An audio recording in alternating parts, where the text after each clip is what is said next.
handle that, but there's a level of disrespect and an emotional volatility in people that hit, and we almost give women a pass with it. And I can imagine once in a blue moon something she over erupted, and I can imagine like a pass with that. But some women do it as a form of conflict resolution, and a lot of men don't speak up about it. But I do think, That's crazy yeah, to me. that's crazy, isn't it? Yeah, I would never put up with yeah, that for the emotional reason yeah. that you are out of control. You're just not ready for a relationship.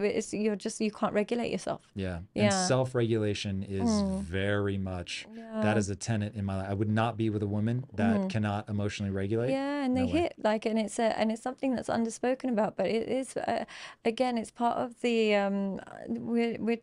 when I talked about narcissistic women, it's because we've tilted it where women are automatic victims, and sometimes they are the narcissist in the relationship.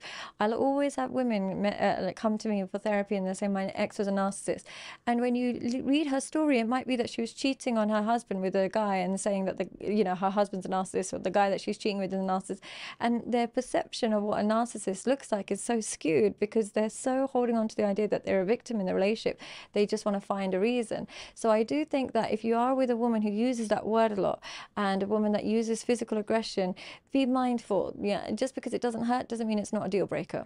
Yeah, it's very interesting. People, unfortunately, people need to pursue emotional stability. One of the things that I think has made Lisa and I's relationship works so well is she has a slightly more masculine temperament than most women, and I have a slightly more feminine temperament than most guys. And so that brings us both closer to the middle, which really, really works. Yeah, Talk you to me understand about each other better. very much. And we just, she is very emotionally regulated, does not swing wildly with her cycle. And so it makes her far more predictable for me. And then I'm hyper communicative. I'm very in touch with my emotions. I have no problem speaking about my insecurities. So things like that certainly help. But one thing you've been very clear about is that people selection is really everything. How do we get selection right? Unfortunately, and it's sometimes things that are out of their control, but one good indicator is their upbringing. And that doesn't mean it has to be perfect, but there was an element of some stability, some level of emotional stability. Now, when it's totally chaotic, unfortunately, and I always say to men that your competition is not other men, it's her childhood. If it's totally chaotic, no matter how much stability you provide her, she'll find it very, very difficult to settle into that stable relationship. But if there was some, of course, there's ups and downs. Very few people escape childhood without some trauma. But if it was on the whole, she understood that love existed and, connection was always there, what will happen is she'll appreciate those things about you. But when it's so chaotic, unfortunately, there's so much work to undo. And if she hasn't started it, you can't finish it. So I recommend that looking for somebody with some level of emotional regulation is really important.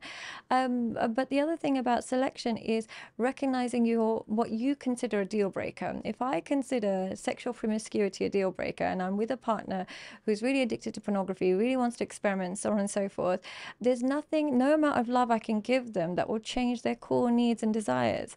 And I shouldn't expect that. I shouldn't expect him to contort himself to fit my needs. So you look at what your deal breakers are. Now, if she or he is displaying them, don't be narcissistic enough to think that your love is enough to undo it. Unfortunately, they're allowed to be the person they want to be. You're allowed to be the person you want to be. But almost watching all the red flags and going for it anyway is masochism. You're going to end up, micromanaging. You're going to end up like holding them by the throat, getting them to behave, when really they should be allowed to be the person that they showed you they were from the beginning. So selecting according to your own deal breakers is really important. If somebody had a bad childhood, are they just damaged goods? No, they're definitely not damaged goods. But one thing I would say is we underestimate the impact, particularly about the person that comes from a damaged childhood. They seem to think that it's fine, it's not. But if they recognize that they have areas to work on and they have abandonment wounds, they are easy to be with. But if there's somebody who's in denial about that and genuinely believe that you're the cause of their emotional pain, unfortunately, no matter what you do, that emotional pain, that wound that predates you is always going to be inflamed, and they're always going to blame and expect you to soothe them. So it's always good to be with somebody who, even if they've got a damaged childhood, recognizes that damage, that then you're onto a healthy relationship. How do you advise people to identify and deal with their insecurities? Recognize that, are you having a disproportionate reaction to the event? If, for example, my partner hasn't replied to my message and I'm starting to get really panicked and really angry and so and really hostile, I'm having a disproportionate reaction. So that's an insight into there's an insecurity there. I'm making assumptions and I'm causing myself emotional pain. So how you recognize it is your disproportionate reaction, and then how you cope with it is either soothing yourself or communicating with your partner and letting them know that you're having a disproportionate reaction and allowing them to soothe you. But just simply reacting to your emotions and then expecting and causing more chaos is only going to exacerbate your existing insecurities, unfortunately. And that's why having a healthy partner is so important, because they recognize that you have these issues and they offer you soothing. But having an avoidant partner will see that your insecurities as a you problem and then just not want anything to do with your issues. And then you end up just driving yourself insane. So it's very difficult. My wife Lisa struggled profoundly with her gut health and experienced debilitating stomach pain. So I focused my energy on learning everything I could about the human gut. Viome is on the cutting edge of this growing area of study with their at-home gut intelligence test. Just 2 to 3 weeks after sending in your sample, you can see your results on 20 integrative health tests that measure your inflammatory activity, metabolic fitness, and the health of your gut lining. As a special offer to my viewers, Viome is offering $110 off your test. Just go to tryviome.com/impact and use code IMPACT to get the $110 off. Talk to me about gender roles. One of the reasons that I think you speak so well in this moment is that you do have a more traditional lean, which I think makes relationships way easier. Yeah.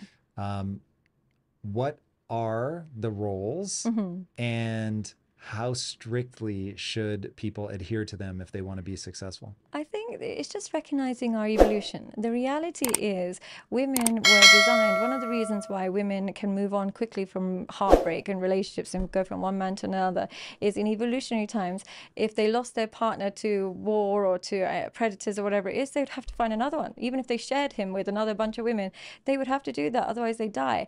So we have these instincts in us that we can't always explain. Now, a woman's instinct is always to be somewhat looked after.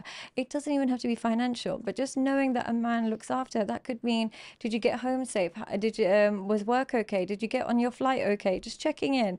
Women really value that. Yeah, that checking in, whether it's financial investment or emotional investment, they need it in order to feel safe. For a man, the nurturing is really important for him. That nurture is their way of understanding you appreciate them. When you nurture them, they take it to mean you love and appreciate me. When you don't nurture them, they take it to mean that I'm an ATM here and no one cares about me. So they get drastic with their responses. So I would say that the emotional and financial investment is what women generally like to look for, and the appreciation and nurture is what men tend to look for. Okay, so a lot of women are having a seizure over that right now. Let me ask, should a woman submit to a man's leadership? I think that when you meet a man who is such a safe bet and so secure, submission is a natural consequence. Now, if you refuse to do that because you don't see, like, it just goes against everything, the narrative you've been taught, you're depriving yourself of a really beautiful relationship. I'm not saying submit to every man, but a good man who cares about your well-being, you'd be a fool not to submit to him. You'd be a fool to argue with him. You'd be missing out on a great connection simply because you want to maintain your independence. But independence is overrated. Give me details on what it means to submit. Can a woman be a fully actualized person, completely her own woman, driven boss babe, and still submit to somebody's leadership? Or does that mentality break the potential relationship? It's a little bit harder. I would say that it's a little bit harder because you get so used to your own authority when you are independent. But I would say is delegation. You might want to have a really great career outside and be your own boss, but at home there's certain decisions that you allow him to lead on, and you allow him to lead on because you trust his leadership, and you don't giving him that authority is because he's earned it through trust, love, and leadership. You know you can trust his authority. You don't need to to have a say in every single thing in life. Sometimes you should just relax. And if you are that boss babe, don't you want some areas of your life where you don't have to think and somebody else can just lead? It's good for you. It's recharging your batteries. So I would say that if you are really successful, find areas where you don't have to think. It might be when he plans a holiday, when he chooses where to live or something like that. Instead of fighting that, embrace that as a way of your off period. You don't have to think. You can relax and see it as in a positive rather than negative. Okay, so how does a modern woman who is very driven, very sharp, she is working, she realizes, hey, I'm really good at this decision-making thing. Why would she come home and submit to somebody else's leadership? Why not just maintain the leadership role? Because she shouldn't be with somebody unless if she's really astute at decision making, she would have chosen a partner that she can delegate decisions to.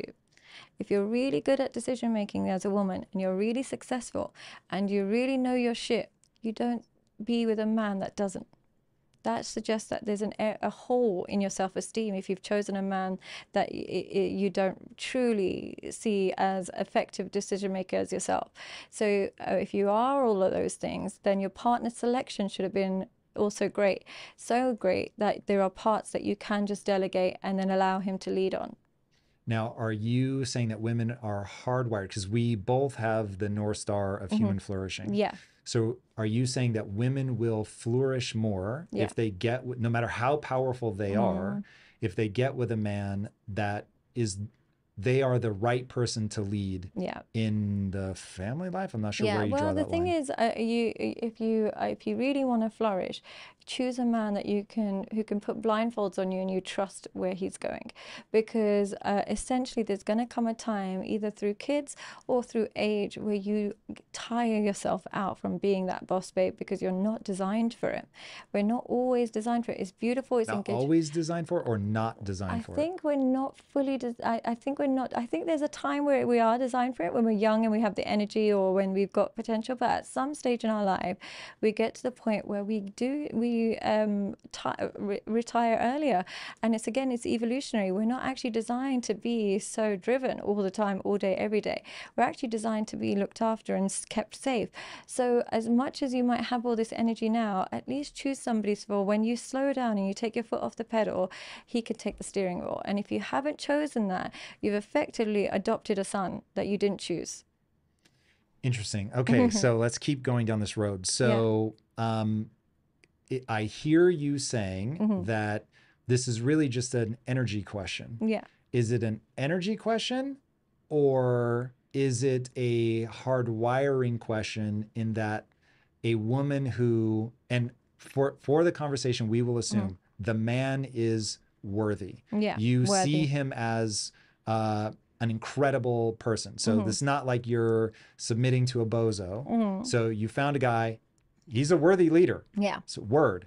Are you saying that, no, the only time you need to submit is when you get tired, go do your thing, and then at some point later down the road, submit just because you get tired of doing it? Or are you saying that this is really the result of evolution, and evolution has left women in a psychological position where they will actually be happier if they submit to a worthy man's leadership? Yeah, I think it's the latter. I think you would genuinely be happier and you reserve more energy and fuel if you submit to a man who's worthy of submission from early, rather than, one day burning out and then thinking, now I want a man to save me because I'm so exhausted and tired. And I meet girls when they turn 33 onwards, they're just so tired of doing everything themselves. And they'll say to me, I'm just tired of even carrying my grocery bags from the car into the house. I'm so tired of that. I know it's a more, but I just am so tired of it.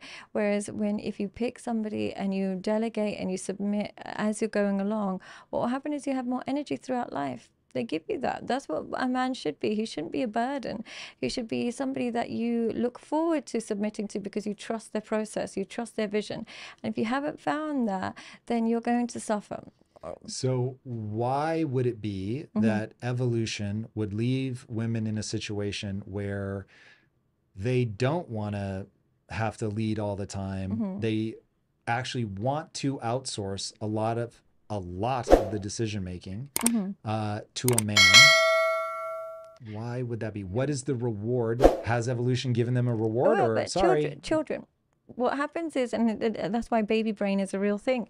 Women that will say, I've got baby brain, what they mean is once they become a mother, their brain is absorbed by becoming a mother. They literally start seeing their life through the lens of their baby. So they'll walk into a room and be able to spot the danger and say, that's dangerous. So they stop being able to think about themselves, and they stop being able to think outside of the lens of a baby. So if they don't have a man that they can rely on, they not only have to look after the baby 24/7, but then they have to worry about him, and they just get overwhelmed. Whereas when you have that secure man and you've submitted that you can submit to, when you go into baby zone, it doesn't matter. The ship is still sailing. He's got everything else covered. But when you don't, you then have to put your feet on both pedals, and you're going to be overwhelmed. So because we're designed to be mothers, we're designed to have somebody that we can submit to when we become preoccupied with the child. Okay, so in a modern context, when women can push that off, Yeah. why not? Why submit if you never plan to have kids? Because you still run out of energy at some stage. At some stage in our life, we don't have this, we don't produce the same endorphins and stuff at some stage or another. And also, what joy is there from being completely independent? Isn't life more beautiful when you share it and depend on one another? We're designed to be It in is, but I tribes. want to stay close to this idea of submitting to leadership. Yeah. So,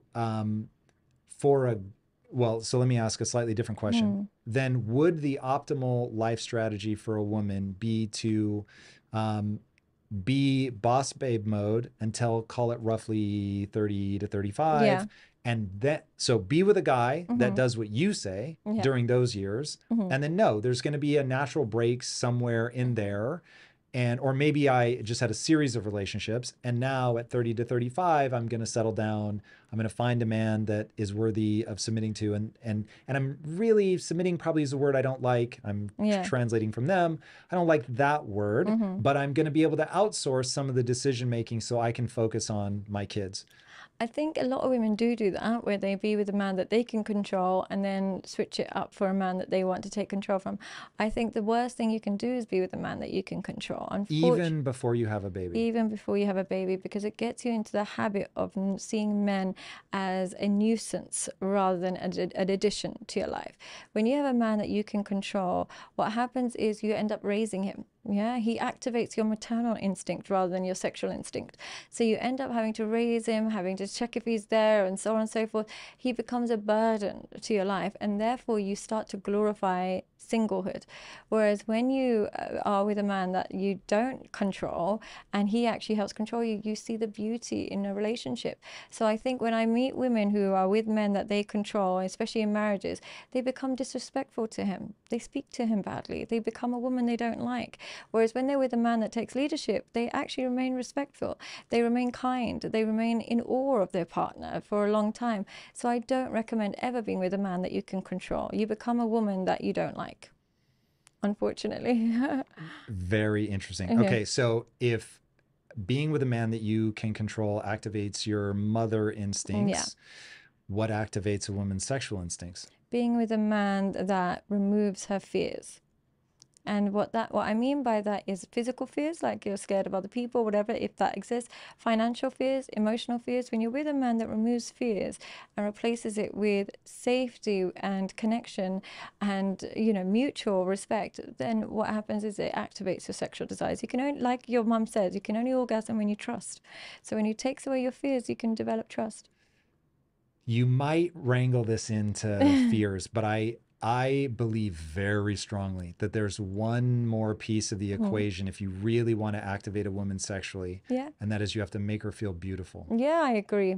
I really agree. I genuinely think that a lot of women, when they deny men sex, it's really because they haven't felt beautiful in so long. So they think that if you don't find me beautiful, what is the point? Women, again, I know I keep using the word narcissistic when it comes to women, but our sexual experience is narcissistic.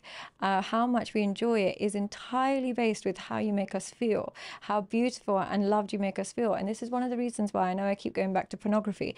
I encourage men never to watch pornography when they're growing up, when they're they're young, because what happens is they develop a dysfunction, erectile dysfunction. And when a remote woman doesn't feel attractive, she can never desire you again. If a man can't keep his erection in the first couple of times, if they haven't established safety and they haven't got their loving relationship, but first couple of times he can't keep an erection, that woman cannot sexually desire you again, because you make her feel so ugly in that moment, even though it's got nothing to do with you. Even though it might have nothing to do, the man's like inability to perform may have nothing to do with me, but women take it so personal, and they'll never desire him again, ever. Whereas another man who makes her feel like the most, like a goddess, she will desire him again and again. So it's in your best interest to not worry about what move or what angle or whatever. Just stroke her ego in that moment. Honestly. Man, mic drop on that. All right, that's very interesting. There's no universe in which you don't get hate from women on some of this stuff. Yeah. What do they say? And with love in your heart, because of course what do they say? And then with love in your heart, what do you say back to them? I struggle to find the love in my heart a lot of the times, if I'm very honest. But what I would say is usually it goes straight to appearance. Appearance is usually the first go-to. And so they don't even attack your argument. No, they're just like, it's quicker and easier to attack my appearance. What do they? They'll call me ugly. They'll say that it's all makeup. And if they don't want to say that, they'll say it's all surgery and all this nonsense. So they'll usually go to appearance. Then if they don't want to sound too bitter, because going for someone's appearance is really, it sounds a bit too obvious, then they might go for your qualifications, and they might say, oh, but you know, psychology is a shit degree anyway, and it's not proper qualified, it's not this, it's not that. So they'll go for that. And then final and kind of a bit is they'll go for my my chastity. So they'll say, I bet she's a slut, I bet she's an escort. So it usually goes in that order. So they either attack you physically or academically, or they attack you sexually. So usually in that order. Wow. Interesting. So they're not, because what I was hoping, they were going to give a counter argument. It's very, very rare that I find that. It's very rare that I'll find a woman that will actually argue against what I'm saying. They'll make it completely personalized. And this is something I wasn't prepared for when you go on social media. When you go on social media as like maybe an influencer or somebody who's promoting makeup and beauty and stuff, you're very prepared for your appearance to be judged because you went on it for that. I had zero idea that that would be the focus. So what happens usually when I say a message that they don't agree with, it goes straight to my appearance. It bypasses the message and goes straight to my appearance or my sexuality or something along those lines, and to kind of lower my status as a woman. Wow, that's very interesting. Okay, I'm going to try to channel what I think would be a more effective argument. Yeah, somebody that's really going to address the idea instead of the ad hominem attack of just trying to make out like you're a bad person. Yeah. Okay, so if I were talking to my daughter, I have to step outside of my own belief system for a second. So I'm going to say what I think. I'm going to steel man the argument, and then we can get into what I actually believe.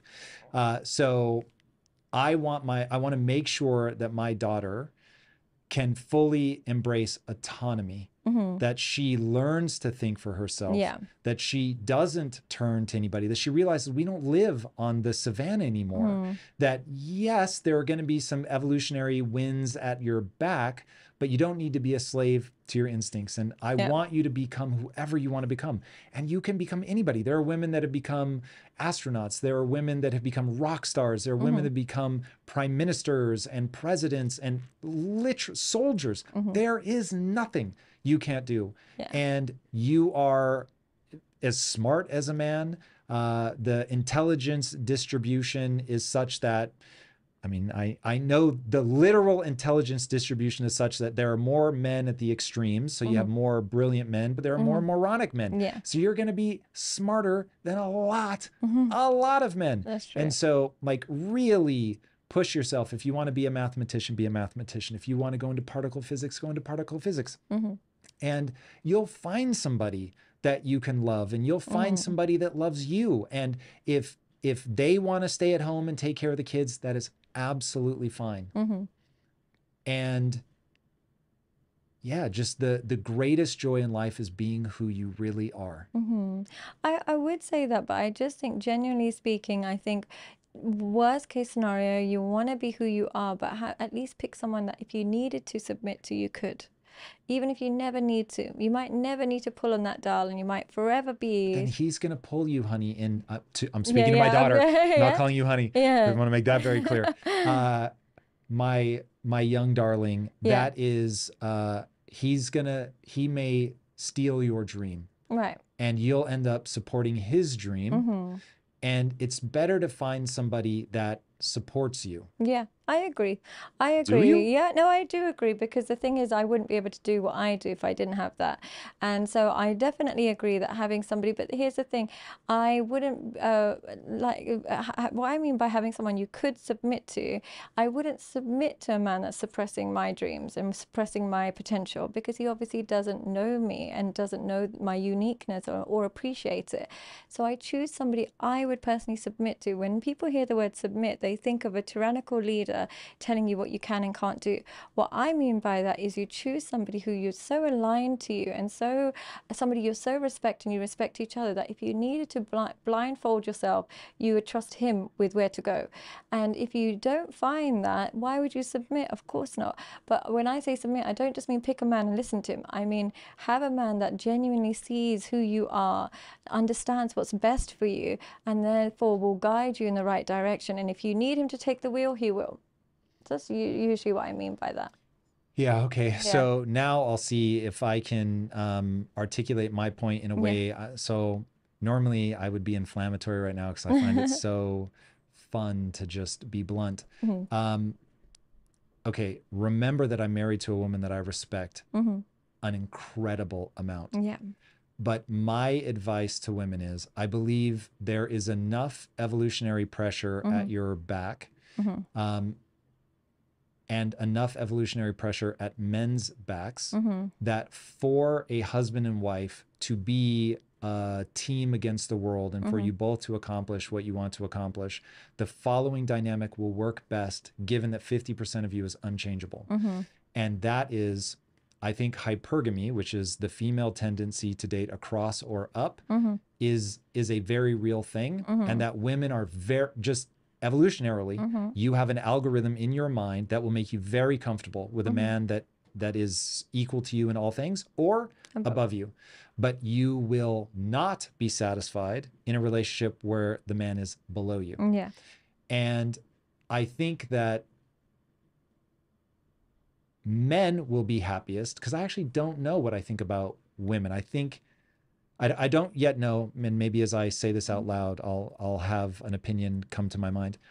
Men, I think, will be at their best in the relationship if they feel powerful. Right. And they're not going to feel powerful if you're better than them at a lot of traditionally masculine things, leadership being the easiest one to peg to. They actually produce more cortisol in relationships with women that earn more than them or take more dominance. So they literally experience more stress biologically and biochemically, which actually decreases their testosterone. So they have less sexual desire and more stress when they're around a woman who's more successful than them. Is that weird? It is not weird at all to me. Actually, it's fascinating, but it that makes rings so perfect true. sense. Yeah. And there's a great quote, of course, said by a man, but everything is about sex, except sex. That's about power. And the fascinating thing about when you were talking about a woman will not want to be with you if in those